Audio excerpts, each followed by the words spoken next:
isa.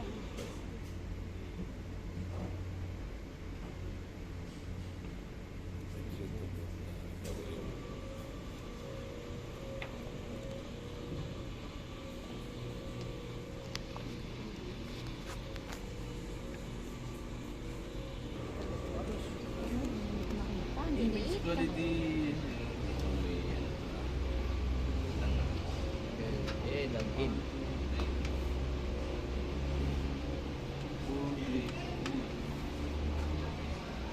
Nakita nyo paano mag-login? Yan yung number yung 421. Password.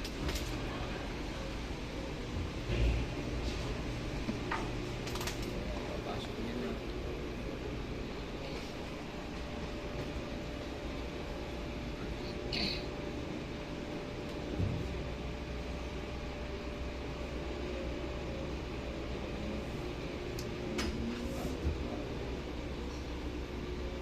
So, i-mix natin SPs. Ito yung crystal clear. Nakikita niyo yung difference niya. Ito yung normal natin. Yung mga thickness dito hindi kaya kasi tingga ito. So dapat sa likod nung isang metal siya yung nag-gauge kung gaano kapal kung kaya niya makita. Kasi nga yung LED natin is black siya. So siya ang maiiwan. Apply ko yung extra clear. Observe nyo kung anong magiging ano sa x-ray. Sa image pala. Di ba kanina? Dark Black siya. color. Ngayon, lumabo. Tapos ang wire natin hanggang baliktad kasi baka ano kaya yung 14 na kung hanggang saan. Diba? Yan yung ano. Tapos organic yung color. Tapos ito yung salt mix. Tapos ito yung mga spacing niya. Makikita niyo siya. Crystal clear. Crystal clear siya. Tapos variable gamma natin. Variable age. Variable gamma. Kasi ito hindi ko na kailangan ng variable. Ano? Crystal clear lang. Pinapos na. Kasi yung nga paggamit ng variable enhancer natin depende kung ano yung image. Kasi katulad niyan. Pag in-apply pa natin, malabo na. Ano siya, kung hindi naman. Pero kung mga wire, mas lumilitaw Uy, pa. yung bigat So, niya. depende nga paano yung gusto natin. Yung bigatan. Huwag mo bigatan, ano, Grabe naman bata. ako agad. Diba? Ikaw yung nakasandal mas dyan, naging visible sa atin yung wires pag gagawin tayo yung variable. Tapos, reset. Tapos, mag-run tayo ng variable density. Pag sobrang itim, lagyan natin E.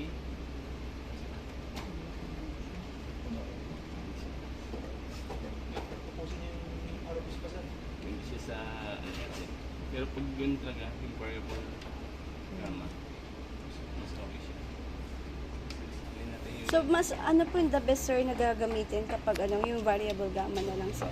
ito lang yung sa mga ano lang. Yung, sa, Yung mga variable enhancer natin, depende na sa sitwasyon ng image. Kasi, example, kung marami kayong in-scan dyan, Sir, yung tuloy-tuloy Testing. peak hours na Itong bag.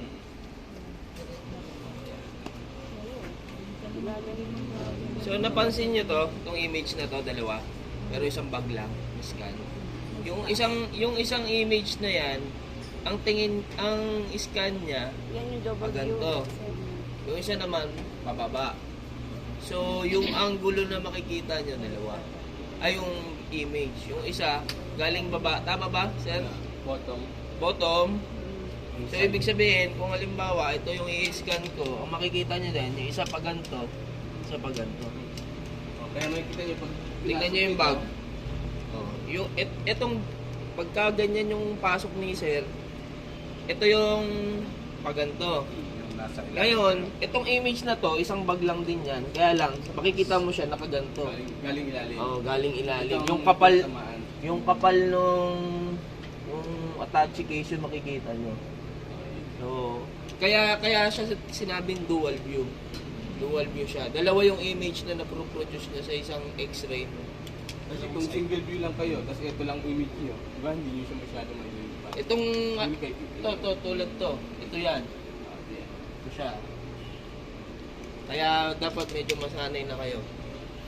Dahil dati, single view lang nung ginagamit ng mga yan eh. Ngayon kasi Itong test piece, Gagamit ba kayo nitong ilalagay ko lupa? patayo. Ayan, patayo niya. Pahiga. Observe Ayan. mo.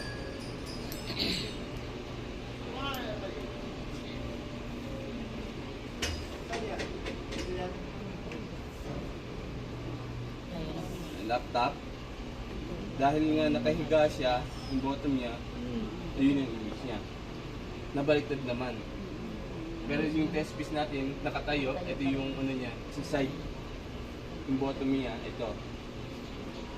Ang bottom naman nung, ano, ay ito namang naging side. Side ng laptop natin. Okay. Nakita ka pa? Galang pa.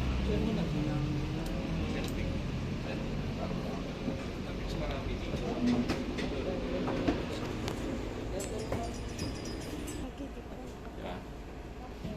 Depende. Kaya yung variable gamma sa akin malaking tulong to kasi depende kung ano yung sitwasyon na gusto nating i-ano. Kaya yung normal natin, ganyan lang siya. Tapos ano natin ang variable gamma natin. Tapos apply natin crystal clear. Diba, mas na i-enhance. Nakikita talaga yung nasa loob, sir. Mas na detail, nagiging crispy yung image niya. Yung light at yung dark talaga ini-enhance niya siya. Kaya yung mga operator, variable, yung crystal clear lang, tsaka ito, inap na sa kanila. Pero yun nga, depende pa rin kung gaano kadami, kaka-complex yung image na ina-analyze ninyo. Yung nga, sir, ang inaalala ko during yung rush hour, yung